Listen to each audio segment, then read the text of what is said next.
Məscidlərimizdə donuz saxladılar, amma İran heç nə demədi.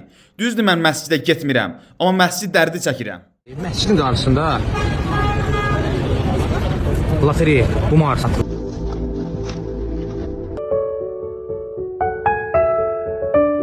Bütün bələdiyyənin zibilləri ora yığılır. Leş, qəssablar öz leşlərini, kəsləri, mal heyvanın leşini ora atır, dərisini, artıq ətlərini ora atır. İt ölüləri var, sümüklər var. Tarix abidə artıq bir neçə ildir ki, tərk edilib və hazırki vəziyyətindən belə məlum olur ki, öz taleyi ilə baş-başa buraxılıb. 20 ildən artıqdır ki, məsciddə hər hansı yenidən qurma işi aparılmır. Buna görə də tarixi abidə baxımsız vəziyyətdədir. Hazırda məscidə bənzəməsə də bir vaxtlar ibadət yeri kimi fəaliyyət göstərən bu tikili 19-cu əsrdə Bakılı milyonçu və xeyriyyəçi Hacı Soltan Əli tərəfindən inşa etdirilib. Bir zamanlar Novxanı qəsəbəsində yerləşən tarixi memarlıq abidəsi hesab olunub, indi isə deməyə dilim gəlməsə də əsl zibilxanaya çevrilib.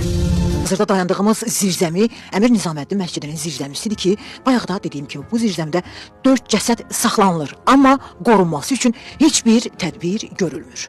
Abidələr tarixin daş yaddaşıdır. Hər bir daş abidə mənsub olduğu xalqın tarixinin əvəz olunmaz sənaməsidir. Xaçmaz rayonunun Qaraqutlu kəndində də 16-cı əsrin yadigarı olan bir məscid var. Lakin baxımsızlıq ucbatından bu ibadət evi uçmaq təhlükəsi ilə üzləşir. İranın Ermənistana yardımları ilə bağlı səhifədə postlar paylaşdım. TikTok və Instagramda 2 milyon baxış gəldi. Əgər baxmamısansa, səhifəyə keçid edib mütləq bax. Allah amanında.